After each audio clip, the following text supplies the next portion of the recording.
Today on MHK All Day, how a new product has smoke shops filling up across the Manhattan area. Then we'll take a look at K-State football's Skylar Thompson as he made his return to the field. And later we'll take a trip across state lines for this week's installment of The Garage. Stay tuned for all this and more. This is MHK All Day.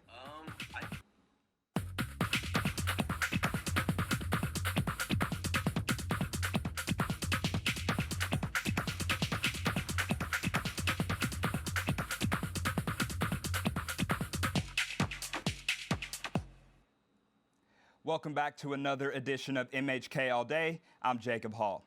On today's show, we'll be seeing what Manhattan residents think about the new Delta 8 products hitting local shops, and we'll also take a look into two local businesses that are reopening for live performances and in-person audiences. But first, let's take a look at the news from around our area with Dawson Wagner in our News in 90.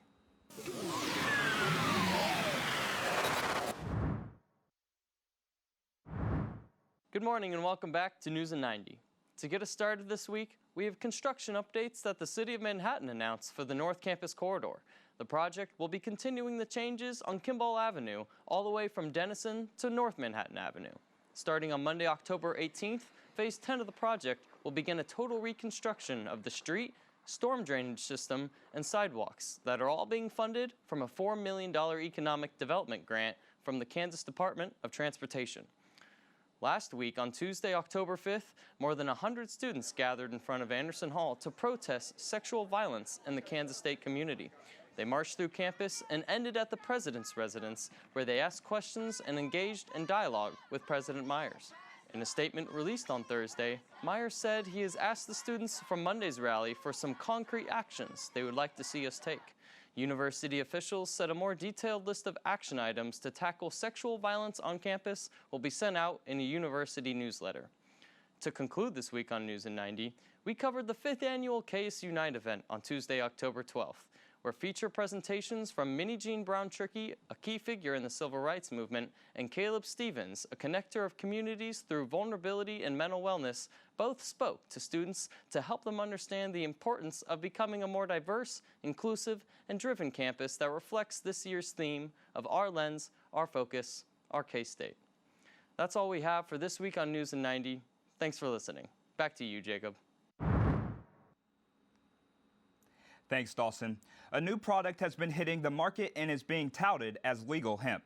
Smoke shops across Manhattan are seeing an increase in customers. Reporter Dawson Wagner has more on this story. It began showing up a few months ago in smoke shops across Manhattan, CBD American Shaman being one of them. It's like the first kind of alt cannabinoid that really hit the market, is that it was a process that they'd already been doing. It's called Delta 8 and Delta 9 THC, but the difference between the two is important to understand. You know, a lot of people claim that they like to use the cannabinoids for their anxiety, but then you get a group of people that say smoking weed makes me paranoid.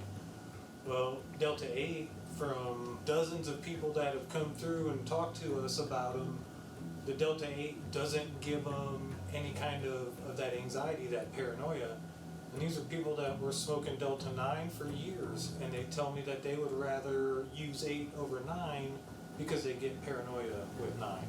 Now, currently, state and federal law both ban products sold with over 0.3% Delta 9 THC. But the Kansas Farm Bill, called the Commercial Industrial Hemp Act, that legalized hemp in May, doesn't mention either Delta 8 or 9. Yet, it makes hemp products legal as long as they contain less than 0.3% Delta 9 THC. So, you know, you get people that they want a little something stronger than CBD because they can't sleep. So, you know, you find a nice combination of that CBD and a low dose of the Delta 8, and that THC helps to get them, you know, to sleep. And it's a difference of a good night's sleep for a lot of people. So currently, products with less than 0.3% THC are legal.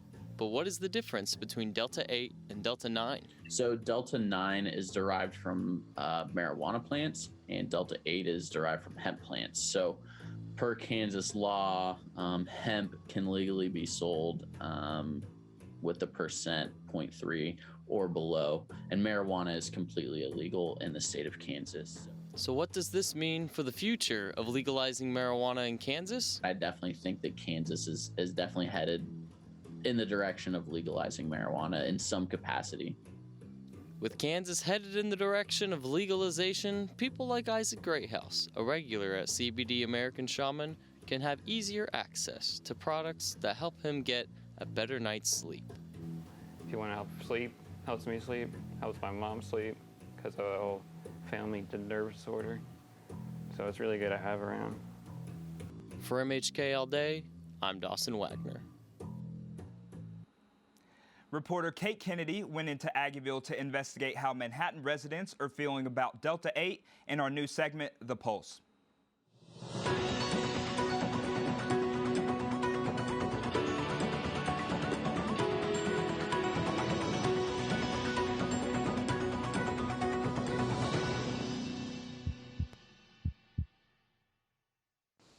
We're back in Aggieville today to ask Manhattan residents their opinions on the CBD-derived product, Delta 8, which is fully legal across the state of Kansas. I don't really know a lot about it. I just know that it's a little bit of what could be THC. So I know that Delta 8 is very similar in the chemical makeup to what is commonly known as marijuana. It's like a big fat loophole, essentially, but it operates like weed. I've used some of the products before, not much. They just calm me down a lot more than I can, like usually with myself and other like medicine that have been like prescribed. I think it can benefit some people in some ways, and it does, and some others it doesn't. And I think that products like these can do a lot of good, and they serve people in a beneficial way when they're handled responsibly by the producers and researched well by the consumers. I feel like it's crazy we ain't legalized that yet. Like, it just blows my mind. A lot of people are already using it, so it's better to do it legally than illegally. It's a high demand, like people are already getting it in anyways, so if you make it legal, then the government can benefit from it and we can all benefit from it more. Should be used for certain medical ailments. However, I do think that it can be abused. If you're going to let Delta 8 be legal and it be, questionably more questionable than marijuana itself, which has regulation procedures in place, legalize the real stuff. If we're allowing a marijuana product that gives the same high to be available to everyone, then what are we doing to prevent people from going up to other highs of more dangerous proportions? It's really not as bad as people try to make it seem. I feel like if more people smoke marijuana, a lot more people will be chill. I'm serious. As of now, Delta 9 products are illegal in the state of Kansas, but Delta 8 can be purchased in shops all across Aggieville and Manhattan. As of August 2021, 18 states have made Delta 8 illegal. Only time will tell if Kansas decides to follow suit. For MHK All Day, I'm Kate Kennedy. Thanks, Kate. Coming up later in the show on Bernie Say What, learn how to make a spine-chilling wreath for your door that will have all the trick-or-treaters running. Plus, we'll head to the K-State Student Union to see how Rocket League players performed in the first ever live stream esports tournament. All this up next. So within industrial engineering, you can actually start your master's degree a year early and start taking those classes your senior year. And then after you go through those upper level courses, you only really have a year left and you would come out with your bachelor's and master's degree, which is something I have been considering just because, it's one extra year and I do love K-State. So it's like, win-win. But that's a perk with being an industrial engineer. You're able to get your master's degree in just one extra year. I went on my campus tour. They had the Baja racing teams, all the parts and everything on display, and I was like, that's super cool. My first year, we made robots, made a line following robot, assembled it and coded it. My current major is biomedical engineering. It's like a jack of all trades since you take coding from computer science and then some stuff from electrical. It's kind of just like a mix of all the main departments of college engineering, and this is the spot for me. Kansas State's athletic program does not like to postpone until tomorrow what can be accomplished today. It's going to be tied into Bramlage with some upgrades to Bramlage in terms of the Legends Room. Is now going to be 7 times bigger than it currently is, with new entrances on the east and west side. So that facility, the South End Zone project, is going to touch both Bramlage in a very positive way, and obviously finish off the stadium look and feel.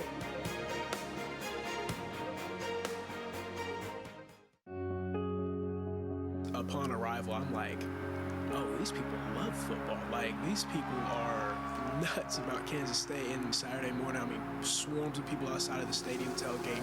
We come in, it's about 45 minutes before game time. The stadium's packed. And I'm like, this is the atmosphere. Whenever I dream of playing college football, this is exactly what I see. The chants, the music, everything. And just throughout the entire game, I mean, it was just a place I knew I had to be.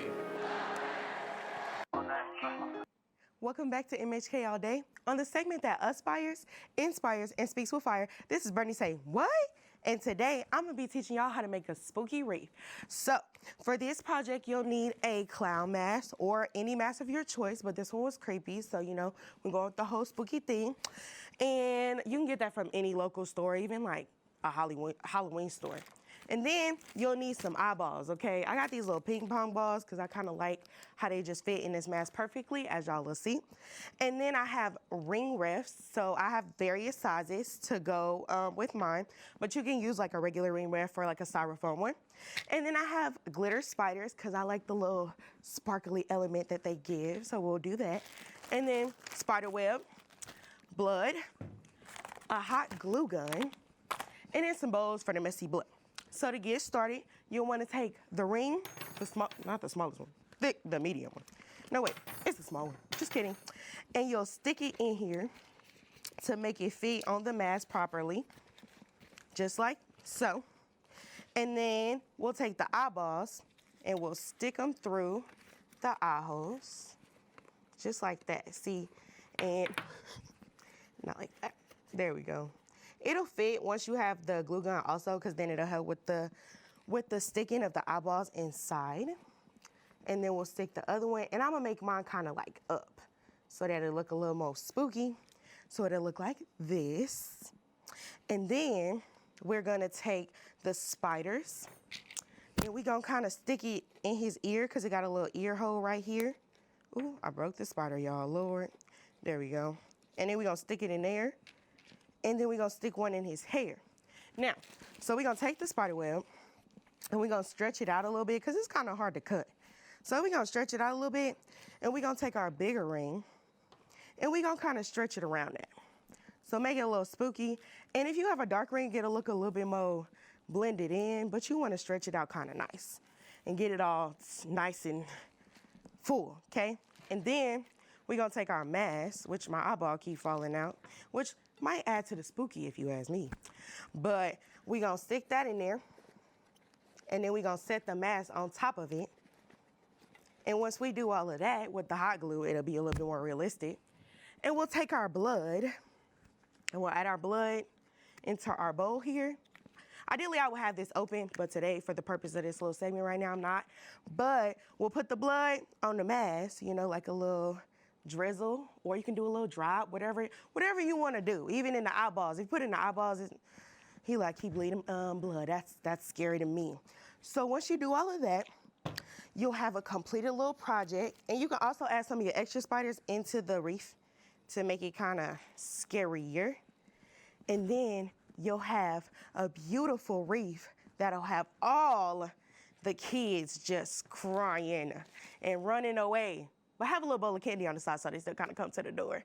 But we're gonna take a quick break, but when we come back, we'll see how K-State quarterback is doing in his recent return from his injury, and we'll get our game controllers out for an e-tournament, ball and players from around the campus, and crowned a champion last weekend. That and all coming up next. So within industrial engineering, you can actually start your master's degree a year early and start taking those classes your senior year. And then after you go through those upper level courses, you only really have a year left and you would come out with your bachelor's and master's degree, which is something I have been considering just because, you know, it's one extra year and I do love K-State. So it's like, you know, win-win. But that's a perk with being an industrial engineer. You're able to get your master's degree in just one extra year. I went on my campus tour. They had like the Baja like racing teams, all the like parts and everything on display, and I was like, that's super cool. My first year, we made robots, made a line following robot, assembled it and coded it. My current major is biomedical engineering. It's like a jack of all trades since you take coding from computer science and then some stuff from electrical. It's kind of just like a mix of like all the like main departments of college engineering, and this is the spot for me. Kansas State's athletic program does not like to postpone until tomorrow what can be accomplished today. It's going to be tied into Bramlage with some upgrades to Bramlage in terms of the Legends Room.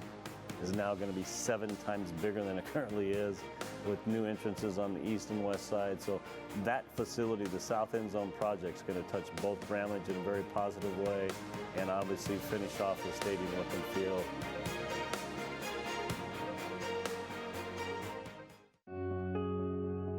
Upon arrival, I'm like, oh, these people love football. Like, these people are nuts about Kansas State. And Saturday morning, I mean, swarms of people outside of the stadium tailgating. We come in, it's about 45 minutes before game time. The stadium's packed. And I'm like, this is the atmosphere. Whenever I dream of playing college football, this is exactly what I see. The chants, the music, everything. And just throughout the entire game, I mean, it was just a place I knew I had to be.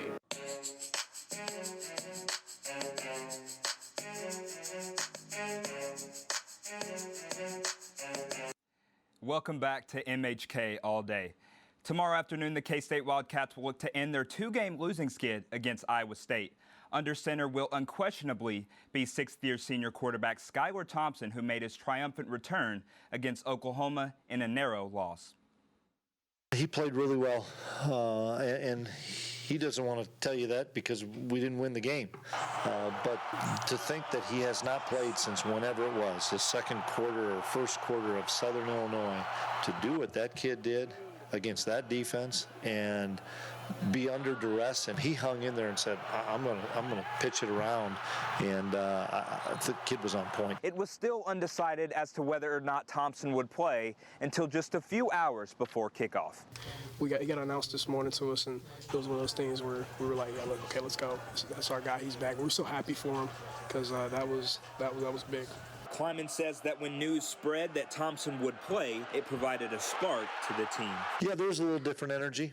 I believe throughout the whole football team, for him to be out there, and just because of not only the leadership ability, but his ability to improvise and make some plays, and give us probably a lot more balance. For Kleiman, he says that the extra week of preparation and recovery that came along with the bye week, Thompson is poised for a big finish to the season. Skylar's a tremendous football player, and we missed him for a couple of weeks.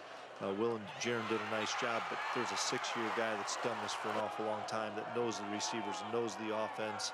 And I'm excited, even though we suffered a disappointing loss, I'm excited about where we can go with him only probably getting better.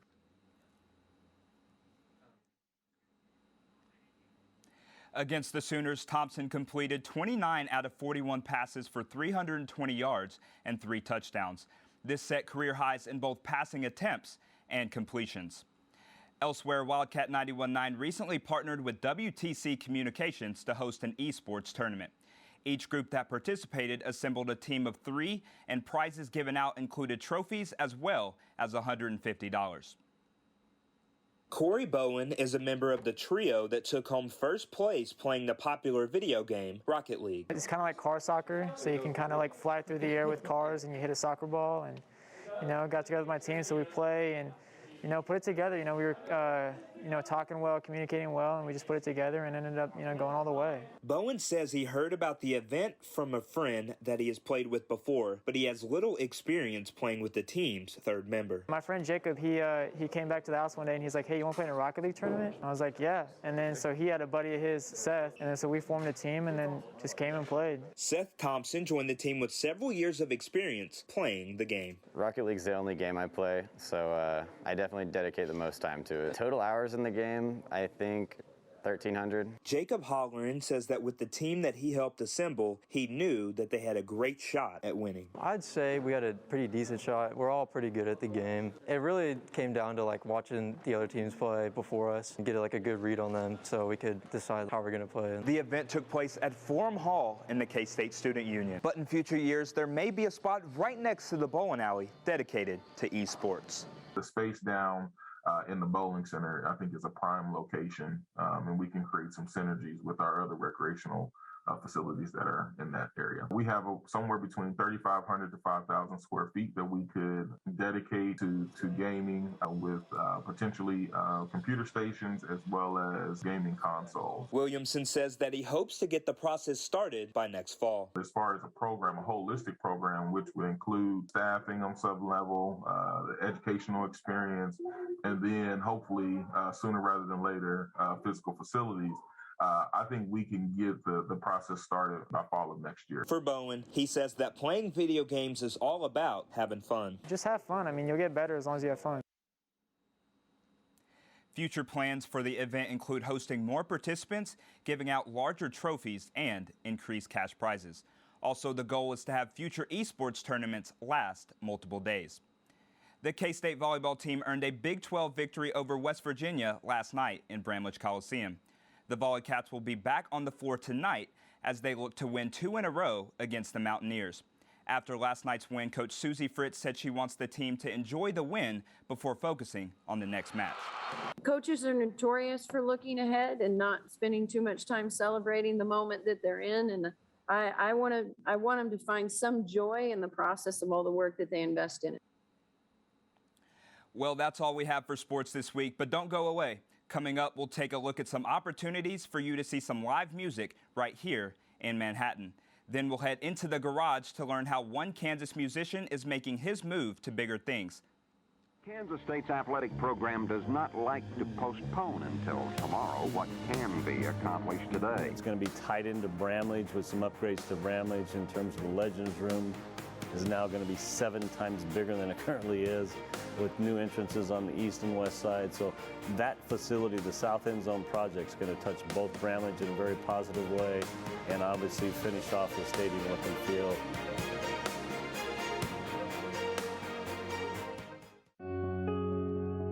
Upon arrival, I'm like, oh, these people love football. Like, these people are nuts about Kansas State. And Saturday morning, I mean, swarms of people outside of the stadium tailgating.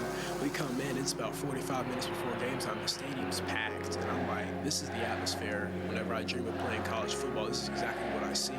The chants, the music, everything. And just throughout the entire game, I mean, it was just a place I knew I had to be. Welcome back to MHK All Day. 2 local businesses are hosting concert series events that are giving Manhattan residents a chance to enjoy live performances. Tomorrow night, Wildcat 91.9 and Public Hall will host the first Keep It Easy concert series performance since before the pandemic. The show is free of charge and will begin at 7:30 p.m. with the band Same Sounds taking the stage. Auntie May's Parlor has also begun its live performance series. Its first show will feature the traveling one-man band, Hosty. Like Public Hall, the Auntie May staff is excited for this revival, but wants to ensure the safety of everyone in attendance. You know, and that's kind of why we're going so lightly with the live music, just trying to stick to one show a month. We want to see how people react to it. We understand that there's some trepidation about being around people that close, you know. We're going to take a look at these next 3 or 4 shows. And then starting in 2022, we'll decide if we're going to book more, book less, something like that. You can find more information on future performances at Auntie May's Parlor by visiting www.auntiemays.com/events. Now it's time to jump out of Aggieville and across state lines. This week on The Garage, host Zach Perez sat down with a Kansas native, Ben Prentice, to discuss his recent success and move to bigger projects.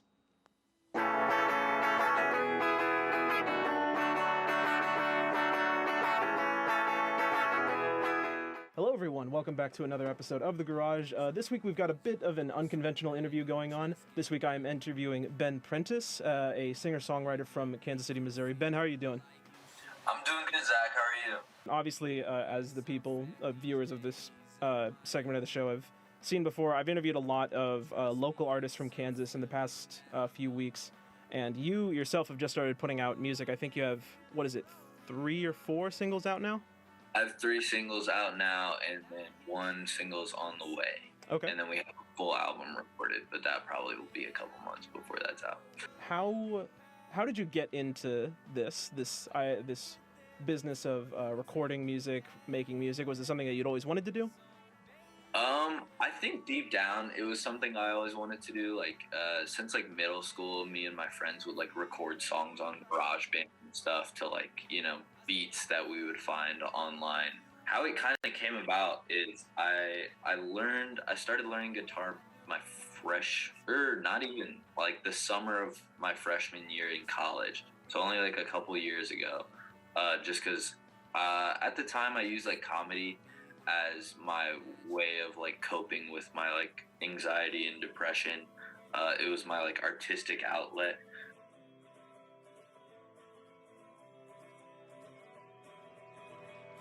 Kind of just going off of what you just said, I mean, I've listened to pretty much everything you've put out, and I've just kind of noticed, like, through your writing process, it seems like a lot of the stuff that you've done so far, it's, like, fairly personal. And would you say that, like, you're kind of, as you said, like, it's helped you, like, deal with certain things? Is that, like, that's essentially, like, the part of the writing process for you, is that correct? Oh, yeah.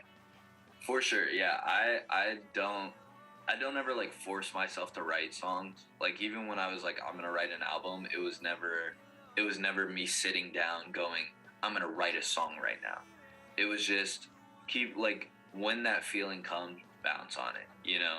So every song that I've wrote is pretty instantaneous, like not instantaneous, but it's I feel something and I go, I need to play guitar. I need to write. Like, this is how I get through this. You know, you write a song and it's like, oh, well, look at this. Now this kind of negative moment feeling in my life is this positive. Now I have this song that I love out of it. So I think it's a fun way just to like process feelings that, you know, you don't always want to think about. No, yeah, absolutely. I mean, I think that's been a common with like all of the like local artists that I've interviewed for this series so far, is music's always an outlet. Like, that's, I think, like what it's what it's always been, as like most creative projects are. Just, yeah, creating a positive thing out of like a really negative emotion or a really negative experience, and then you kind of create this thing that's, you know, beautiful in its own way and has a lot of meaning to you, I'm assuming. Yeah, oh yeah. I with the With Just Me release, it was the like couple of days right before it came out, when it really hit me. I was like, oh, there's a lot of like deep vulnerability in this song. Like, there's like, people are about to hear some of the deepest like internal thoughts about myself that I have, and like that's just gonna be out in the world now, and they're gonna know that. So it's like, it's one of those things like, even when we record, sometimes I'll go like, oh, that's an intense line that I wrote. Like, it's not something that I think of when I'm writing necessarily. Like, I'm just putting stuff down, and then I go back and I'm like, oh, that's an intense line right there. Yeah. It's kind of cool to do that sometimes. Yeah, yeah.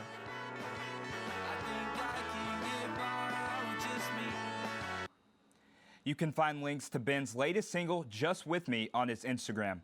Well, that's all we have this week for this show. We hope to see you back on October 29th for more of The Scoop on The Little Apple. This has been MHK All Day.